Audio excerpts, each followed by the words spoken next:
I first played Hollow Knight at the end of 2017, but I only played it for like 2 hours, and then I dropped it. I didn't understand what I was supposed to do, and I got really confused with how the map worked. I think the only Metroidvania game that I finished back then was Ori and the Blind Forest, which was a vastly different experience. It's a shame because if I had just played Hollow Knight a little longer, then I might have liked it as much as I do now. So you play as this little knight in the game who arrives at an old kingdom called Hollow Nest. Nothing is really shown to you in the beginning, but you are given a bit of information about what happened to the place. After that, it's up to you to uncover the details. While the story isn't presented to you, the lore is all around the game. Similar to Dark Souls, Hollow Knight's story is full of symbolism and really vague details. Whenever I read random pieces of lore in my playthrough, I was like, huh? I spent hours being confused with the story, but that didn't stop the game from being an awesome experience. The story is surprisingly deep once you start learning about the events that happened in Hollow Nest.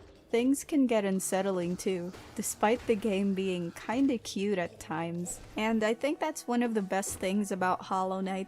The game absolutely nails its atmosphere, and it's all thanks to its distinct hand-drawn art style. Each location has a different style to it, along with some really good music. Like, one of my favorite areas in the game is the City of Tears. I love the whole game's soundtrack, but City of Tears just had this beautiful Angelic track that played, and it fit really well with the constant rain surrounding the place.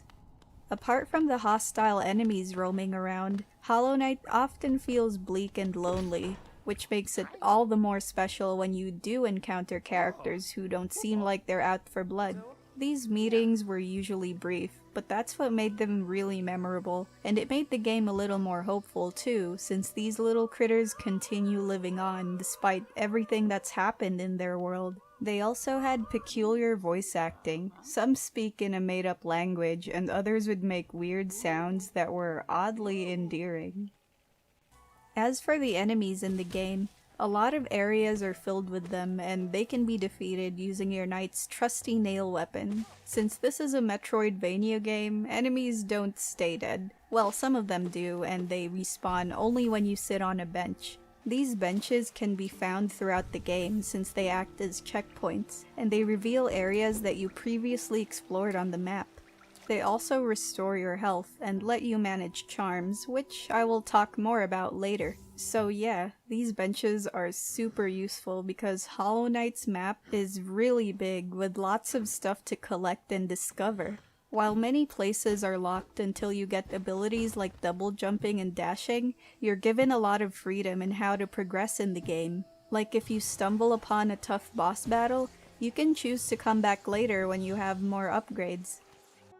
Geo is the currency of the game, so it's used to buy items and nail upgrades. You'll be short on Geo in your first few hours, but you'll end up having way more than you can spend by the end of it. The main way to acquire Geo is by defeating enemies. The stronger an enemy is, the more Geo they'll drop. It's always good to collect as much as you can, especially early in the game. They help when you want to buy a new map for an area, or if you want to open stag stations that enable fast travel. They're also used to buy a variety of charms. Charms provide buffs and special abilities when they're equipped. Their effects range from making your spells deal more damage, increasing your nail's range, to more simple stuff like displaying your location on the map. A number of notches is used with every charm equipped, so there's a limit to how much you can wear, but charms are one of the mechanics that I liked about Hollow Knight because they're literally a game changer. They can make or break a lot of boss fights. Mixing charms to see what fits your strategy is all part of the fun. Now, soul is kind of like mana in Hollow Knight. Every time you hit enemies with your nail, you gain a bit of soul in that circular icon at the top left of the screen. When you have enough soul, you can use them to cast spells or use focus to heal yourself. This healing mechanic does make things easier in the game, but it's also a double-edged sword.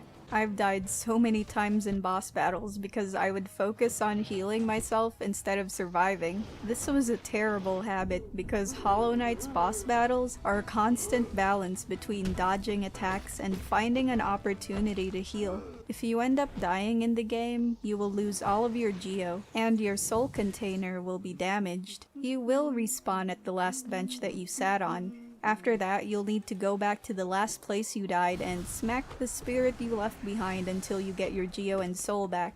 But if you die again on your way there, then say goodbye to your precious geo. Since this is a Souls-like game, it gets difficult, so you will die a lot. I actually felt a roller coaster of emotions when I played through Hollow Knight. I would love this game when things were going well, and then I would hate it when I kept dying to the same boss. I never really liked difficult games, but I did feel both a sense of accomplishment and a bit of relief when I finally defeated a boss. Like I said earlier, the good thing about the game is you can always come back later if you're stuck in one section, but your stats will never be overpowered.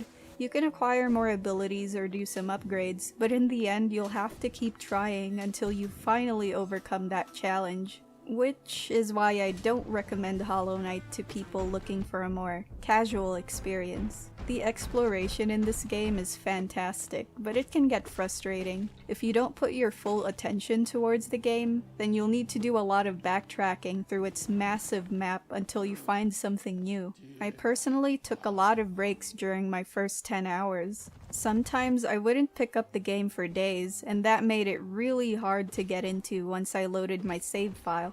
I had to search up hints on what to do next every time I got stuck. Though without spoiling anything, backtracking and looking for stuff is made easier later in the game. It was during that time that I really started enjoying my playthrough. A point came where Hollow Knight clicked for me, and then I got really addicted. I would literally be thinking about playing the game whenever I was doing other things. In the end, my playthrough clocked at around 37 hours. I've played through the main endings and I finished some optional content, but I'm not going to touch some of the more difficult stuff in the game, for now at least. But yeah, if you guys are interested, then I think you should try Hollow Knight. It's a huge game with interesting lore and tons of challenges to take on.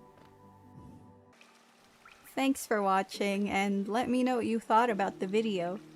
It's always hard for me to review games like this. Like whenever I play a game that I want to include in a video, I start writing the script when I'm playing. But when it comes to Metroidvanias, I end up playing for hours without writing much. And then I wonder why I have trouble collecting all my thoughts 20 hours later. But don't you guys worry, I've made more progress in my other script. So yeah, I'll see you guys in the next video.